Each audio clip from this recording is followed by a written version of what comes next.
आज बनाते हैं ऑल पर्पस ग्रेवी, वो भी बिल्कुल होटल स्टाइल में, जिससे कि आप 50 से भी ज़्यादा नॉर्थ इंडियन स्टाइल करी रेसिपीज बना सकते हैं। आप इसे 15 दिन तक स्टोर करके रख सकते हैं और जब चाहे अपनी मनचाही डिशेस बना सकते हैं। चलिए शुरू करते हैं। इसे बनाने के लिए मैंने ले लिया है 1/4 कप तेल। लेंगे कुछ खड़े मसाले जैसे कि तेज पत्ता, हरी इलायची, बड़ी इलायची, काली मिर्च, लौंग और दालचीनी। लो फ्लेम पर इन्हें हम अच्छे से भून लेंगे लगभग 1 मिनट के लिए। उसके बाद हम ऐड करेंगे प्याज। तो यहाँ पे आधा किलो प्याज लिया है जिसे बारीक चॉप कर लिया है। हम प्याज को पकाएंगे मीडियम फ्लेम पर हल्का सा ब्राउन कलर आने तक। अगर हमने प्याज को पकाते वक्त ज़्यादा जल्दबाजी की और फ्लेम हाई रख दिया तो हमारे जो प्याज है वो जल्दी से ब्राउन हो जाएंगे और फिर वो टेस्ट आ नहीं पाएगा हमारी ग्रेवी में। अगर लो फ्लेम पर भूनेंगे तो फिर इसे बहुत ज़्यादा टाइम लग जाएगा, इसलिए मीडियम फ्लेम पर भूनिए और बीच बीच में चलाते रहिए। प्याज भी अच्छे से भुन चुका है और लाइट ब्राउन भी हो चुका है। देखिए, थोड़ा नज़दीक से बताती हूँ, बिल्कुल इस तरीके से। अब इसके अंदर हम ऐड करेंगे अदरक लहसुन का पेस्ट। तो यहाँ पे मैंने 3 बड़े चम्मच अदरक लहसुन के पेस्ट ऐड कर दिया है और फिर इसे भी हम भून लेंगे लगभग 1 मिनट के लिए, इससे कि उसका कच्चापन निकल जाए पूरा। प्याज भुन रहा था तब तक साइड में टमाटर काट के रख लिए थे। तो यहाँ पे मैंने 700 ग्राम टमाटर लिया है जिसे छोटा छोटा चॉप कर लिया है।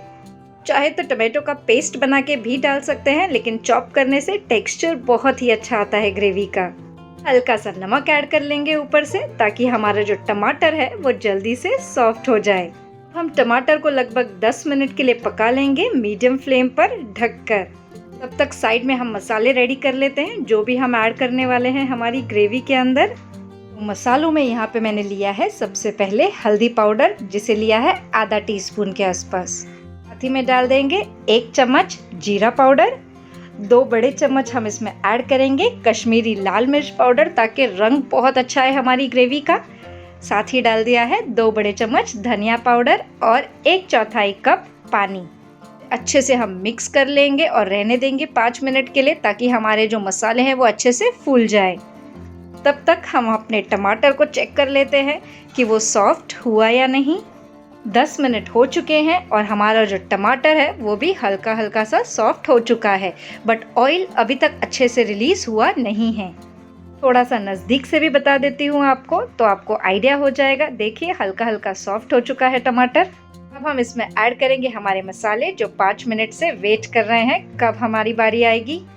फाइनली मसालों की बारी आ गई। अच्छे से हम इसे मिक्स कर लेंगे और फिर ऐड करेंगे। इसे मिक्स कर लीजिए अच्छे से और फिर हम मीडियम फ्लेम पर पकाएंगे ढककर जब तक कि इसमें से अच्छे से तेल नहीं निकल जाता। इस मसाले को पकाना बहुत ज़रूरी है ताकि हमारा जो ग्रेवी है वो कच्चा कच्चा सा ना लगे और काफ़ी टेस्टी बने और साथ ही ज़्यादा दिन तक फ्रेश भी रहे। ऑलमोस्ट 6 से 7 मिनट और हो गए हैं और हमारे मसाले में से तेल अच्छे से निकल गया है, मतलब वो पक गया है अच्छे से।